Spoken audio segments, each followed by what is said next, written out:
أبقى اليوم قلعو كسادهم كم تيد دله خنقاس أسوا ኣይክእሉን እዮም እዚ እንታይ ማለት እዩ ወይ ብሓደ ወገንቲ ተኽሳሮም ከም ዚሉ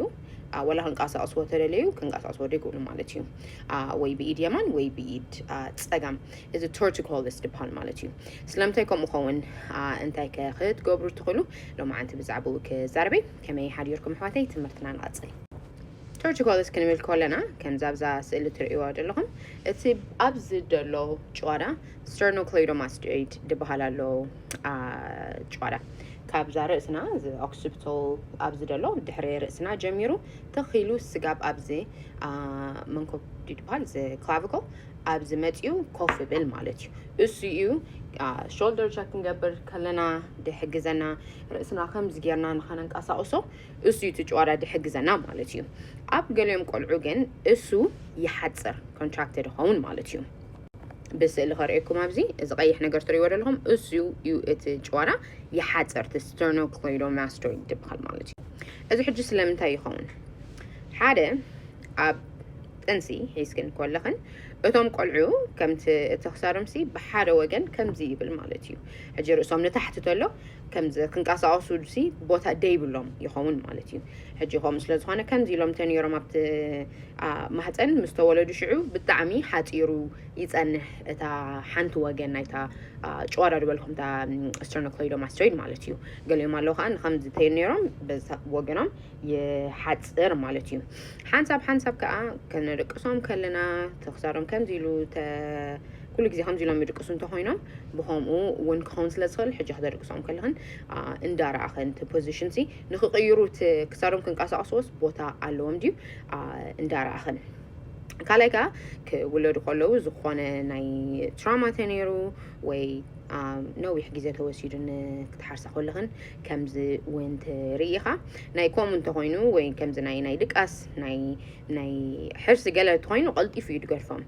ኣብ ማህፀን ከለዉ ከምኡ ንነዊሕ ሰሙናት ከምኡ ተገይሮም ግን ግዜ ይወስድ እዩ ነቲ ጨዋዳ ከምዲ ሪላክስ ከም ድገብር ክትገብሮ ሽዑኡ ከም ድላዮም እቲ ሓይሊ ነቲ ጨዋዳ ክትህቦ ማለት እዩ strengthening ማለት እዩ ምክንያቱ ኣብ ሓንቲ ቦታ ተነይሩ እቲ ማስል ብጣዕሚ ይሓፅር ስለዚ ሓፀረ እዩ ከዓ ወላ ክንቀሳቀሱ ተደለዩ ማራት ኣሲሩ ስለ ዘሎ እቲ ጨዋዳ ክገብርዎ ይክእሉን እዮም ብኸምኡ ኢና ሽዑ ቀስ ብቐስ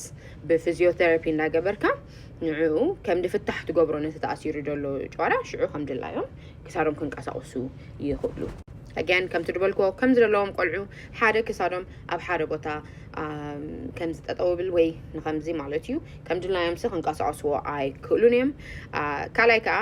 በቲ ዘለዎ ቦታ ብኸምኡ ስለ ዝኾኑ ወላ ክድቅሱ ከለዉ ብኸምኡ ስለ ድመርፁ ብኸምኡ ከምዚ ፍላት ኸውን ከምዚ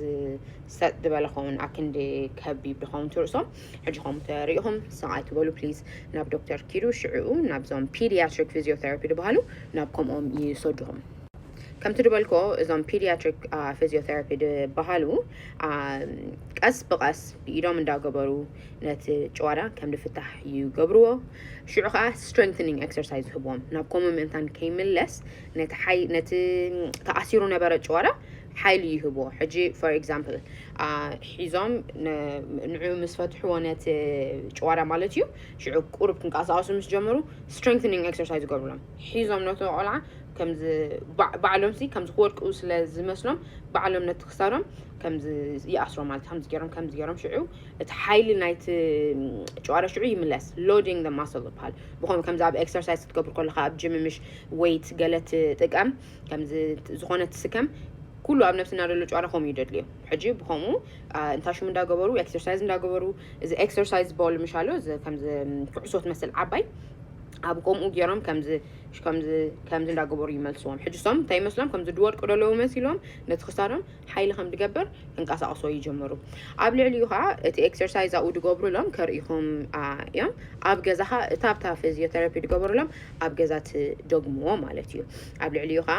ብከብዶም ከተደቅሶም ከለኻ ክሳዶም ምእንታን ከምዚ ከይወድቁ ኢሎም ክሳዶም ሓፍ ስለ ዘብልዎ ነዚ እንታይ ይገብሩ ኣለዉ ንዑ ሓፍ ከብል ሓይሊ ይውስኹሉ ኣለዉ ማለት እዩ ነቲ ናይ ክሳድ ዘሎ ጨዋዳ ሕጂ ብኸምኡ ኢኻ ነዚ torticollis ናብ ካልእ كي كانوا خلو خيت غيروا خلو كم زي مرة خيت حاسة يخلو عادما بيلكم نا فيزيوثيرابي أنت كيدكم كم زي حجزهم يخوليهم نعبيت سبات فيزيوثيرابي حط كيد كلها بوزح تملو سوقلهم دبلها maybe كل تجزي بسمون قلة ناي قال عجن